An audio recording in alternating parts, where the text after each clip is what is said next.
Hey everybody, it's Mike over here at Growtopia, and I've just been hopping around from one plant room to another. Ha ha ha. Anyway, just a little showing you guys what we got left in the nursery, doing a little cleanup, getting some water collection out of the trays and the pans and stuff, and then we reuse this water for rewatering the plants. But take a look at the insanity in here. This celery and this giant Italian leaf basil. You can see the leaf next to my thumb. It's a big basil leaf.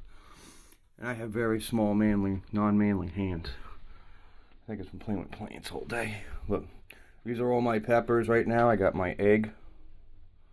My special egg. If anybody knows what it is, write in the comments below. I know what it is, but I want to see if anybody knows what that is. And yes, it is real.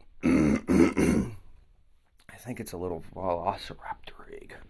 Here's some other stuff that we have. The foxgloves, the snapdragons, they're still all doing good. And holy shit, what do we got growing on over here?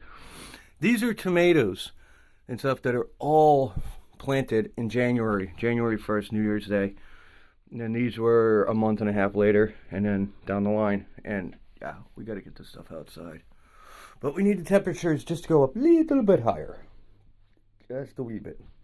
Now, I see a lot of people out there, they're thinning their plants. Stop thinning them. Stop breaking them and kill them. If you want to safely thin it, like look at this zebra tomato. Look at how many tomato plants are in this one, right? I could literally pull them all out very carefully, replant them, and sell them to other people. I see people, they pull them out and they throw it in a garbage pail. Like, you're an idiot. At least put it in the compost, but you're still an idiot. So, people are just dumb. They just don't know anything, so. Better to take them and sell them than to just throw them away. I mean, you're throwing away a very healthy plant. Or, I don't know, put more of them all over your property. But yeah, you can see how some came, some didn't go. Some aren't even here. I don't even want to know what the hell these are. These are green bell peppers. There's 8 million of them in there. 8 million of them in here, but not over here. So if I thinned out these ones, but this pod didn't grow, then, come on. I don't thin stuff out until it gets down to the very nitty-gritty and let it get, and I still don't thin it out. I just play with them. So, like, look at this. Look at all these pink brandy wine tomatoes plants. I could put all over the place. Freaking awesome. See the peppers? That's why I said if those pepper plants don't take off, I don't care. We got white bell peppers, we got green bell peppers, we got red bell peppers, we got golden peppers, we got jalapenos, we got Anaheim peppers, Marconi peppers. Let's see. Yep. Basil's the only thing in the marigolds we're going to have to really kind of get on top of, because for some reason the marigolds this year are just like, nah, I don't want to grow. Citronella. My pumpkins are still plugging away.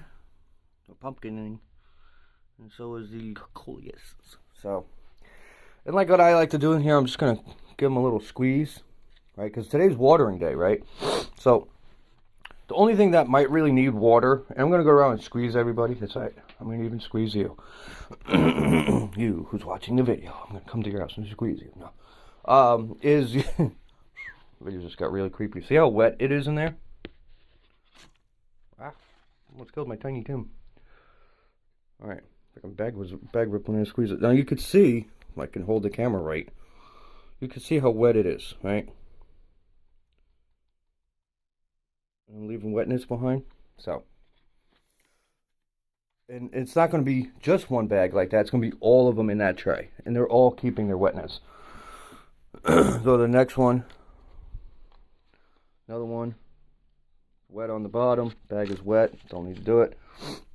Go to the next tray, stick my finger in it. It's got a little dampness in it. It could take a little bit of water, but I also put my finger in the hole in the bottom. I feel nothing in the bottom of the tray. If I feel something in the bottom of the tray, I'm not going to add water to it because it'll just overflow out. So those aren't too bad. Comfreys aren't really doing anything at all. Everybody's dry down below. Soil's definitely still damp and wet.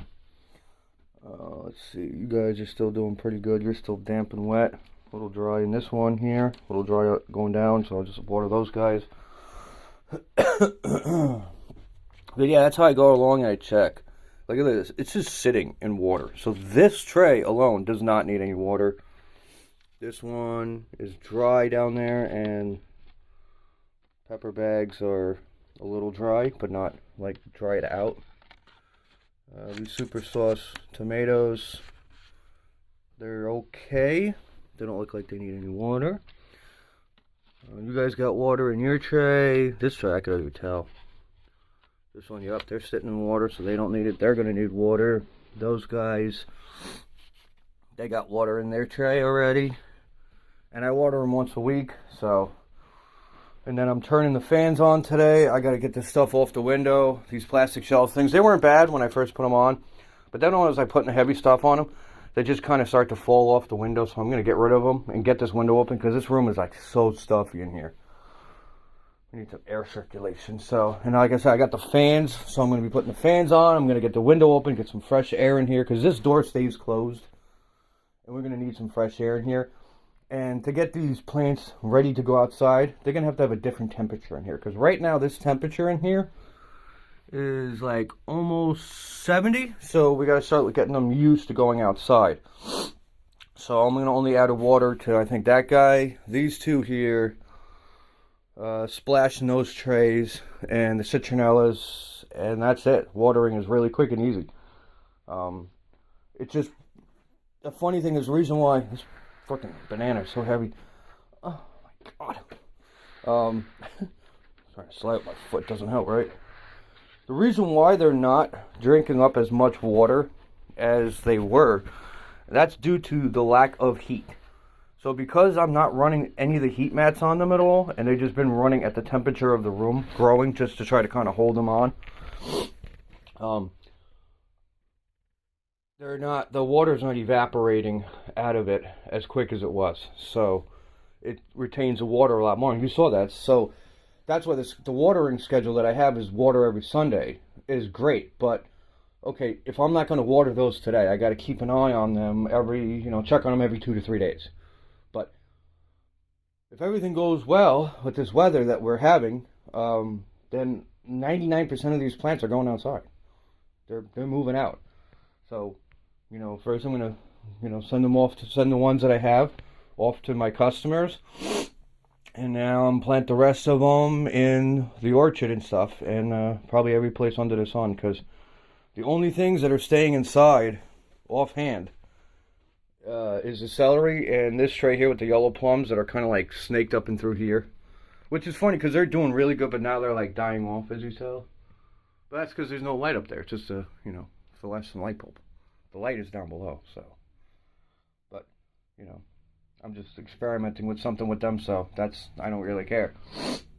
Let's see what else might stay inside.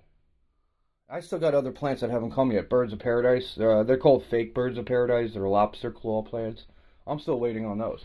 But yeah, like look. So you could see like the tomato plant. Like okay, so here it got some sunlight, but here it doesn't have it.